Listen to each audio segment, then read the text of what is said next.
Halo anak-anakku sekalian, apa kabar kalian? Semoga sehat selalu ya. Nah, kita sudah melewati penilaian tengah semester. Hari ini kita kembali belajar di tema 3, subtema yang kedua, yaitu tentang wujud benda. Hari ini kita belajar tentang sikap tolong-menolong dan gotong royong. Nah, tolong-menolong itu dapat kita lakukan di mana saja. Di rumah, di sekolah, di lingkungan masyarakat, ataupun di mana saja kita berada, misalnya di tempat umum, itu kita dapat melakukan tolong-menolong. Tolong-menolong dapat kita lakukan mulai dari hal-hal yang kecil. Ibu contohkan ya, misalkan saat di rumah, kita dapat membantu ibu merapikan tempat tidur, atau membantu adik mengerjakan tugas sekolah. Atau misalkan di sekolah, membantu teman yang kesulitan, tetapi bukan kesulitan dalam mengerjakan soal ulangan, ya. Atau menolong ibu guru mengambil sesuatu, misalnya mengambil pulpen atau mengambil buku. Ya, itu contoh dari tolong menolong. Nah, tolong-menolong ini merupakan perbuatan yang terpuji ya, yang sesuai dengan pengamalan sila kedua Pancasila. Nah, sila kedua Pancasila itu bunyinya adalah kemanusiaan yang adil dan beradab. Saat kita mau menolong orang, kita tidak boleh membeda-bedakan suku, agama, ataupun ras. Nah, mengapa? Agar kerukunan tetap terjaga. Kira-kira tolong-menolong itu ada manfaatnya nggak sih? Pasti ada ya. Manfaat sikap tolong-menolong. Yang pertama, dapat meringankan beban orang yang sedang kesusahan. Yang kedua, meringankan pekerjaan orang lain. Yang ketiga, mempererat hubungan antar sesama. Dan yang keempat, menumbuhkan rasa persaudaraan dan kemanusiaan. Kebiasaan saling menolong akan menumbuhkan rasa saling peduli dengan sesama. Ibu contohkan saja di sekolah, misalkan ada temanmu yang terjatuh. Kalian sudah otomatis pasti akan membantunya. Mengangkat teman tersebut, misalnya teman terluka membawanya ke UKS atau memberitahukan kepada guru bahwa ada teman yang terjatuh. Ya. Nah, saat kalian membantu teman itu, kalian sudah menunjukkan rasa peduli kalian terhadap orang lain. Nah, tolong-menolong ini ada kaitannya dengan sikap gotong royong. Nah, gotong royong itu adalah kegiatan yang dilakukan bersama-sama untuk mencapai tujuan bersama. Sama kan dengan kerjasama? Dalam kehidupan bermasyarakat, kegiatan gotong royong perlu dilakukan untuk kepentingan bersama. Kalian pasti selalu melakukan kegiatan gotong royong di lingkungan masyarakat, ya, atau di lingkungan rumah. Selama ini kan tidak masuk sekolah, berarti kalian melakukan kegiatan gotong royong di rumah dan juga di lingkungan masyarakat. Contoh gotong royong itu adalah saat warga memperbaiki jembatan yang rusak atau saat ada bencana alam. Nah, kalian membantunya. Nah, gotong royong ini sebaiknya dilakukan dengan sukarela dan atas kesadaran sendiri, jangan atas paksaan orang lain. Ya. Kalau di rumah, bergotong royong membersihkan rumah, kerja bakti membersihkan rumah. Kalau di sekolah, bergotong royong membersihkan lingkungan sekolah. Ya. Gotong royong ini memiliki manfaat juga. Pasti semua kegiatan yang kita lakukan itu memiliki manfaat. Nah, manfaat dari gotong royong atau kegunaan dari gotong royong.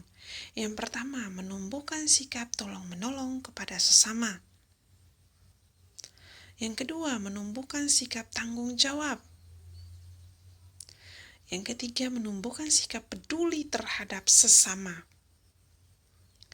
Yang keempat, menumbuhkan rasa persaudaraan dan kebersamaan. Dan yang kelima, menumbuhkan rasa persatuan dan kesatuan.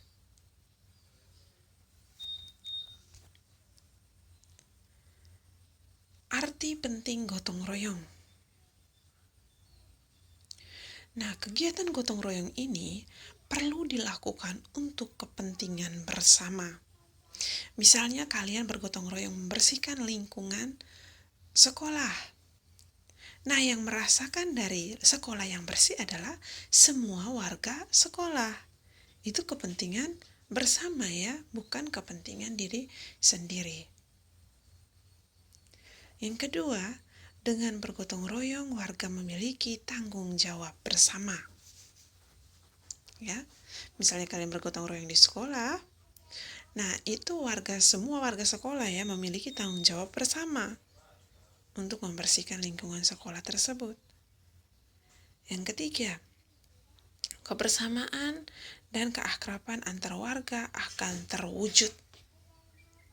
Kalau kita sering bergotong royong, maka keakraban antara warga akan terwujud.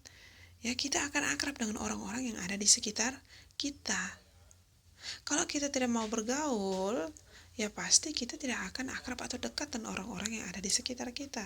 Jangankan dekat, kenal pun tidak ya, kalau kita tidak pernah melakukan kegiatan bersama.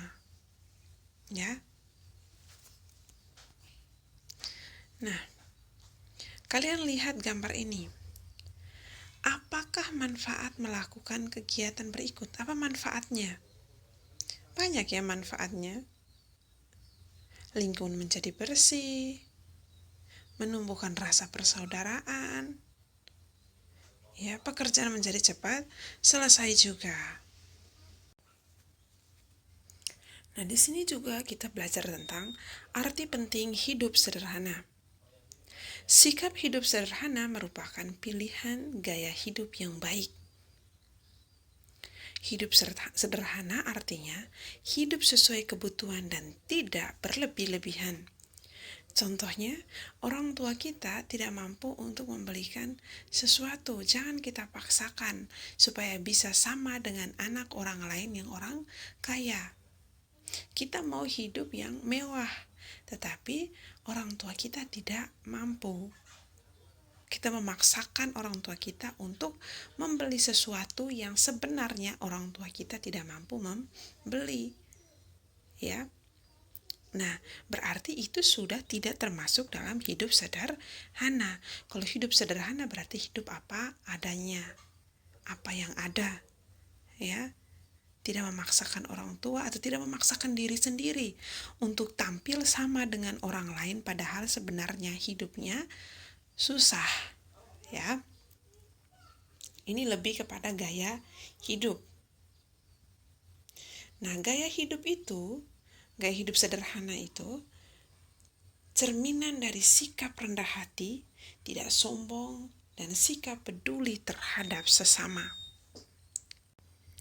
Hidup sederhana sangat penting untuk diterapkan dalam kehidupan sehari-hari, karena membuat kita menjadi peduli dengan sesama dan memiliki rasa kesetiakawanan yang tinggi.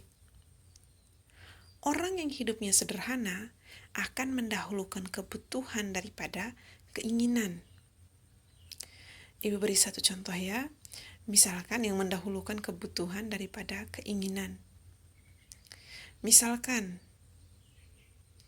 ibu memiliki uang. ibu sudah menyisipkan uang tersebut untuk membeli tas baru. Padahal ibu punya tas memang, tapi dia ingin sekali membeli tas yang baru, tas yang bagus, ya.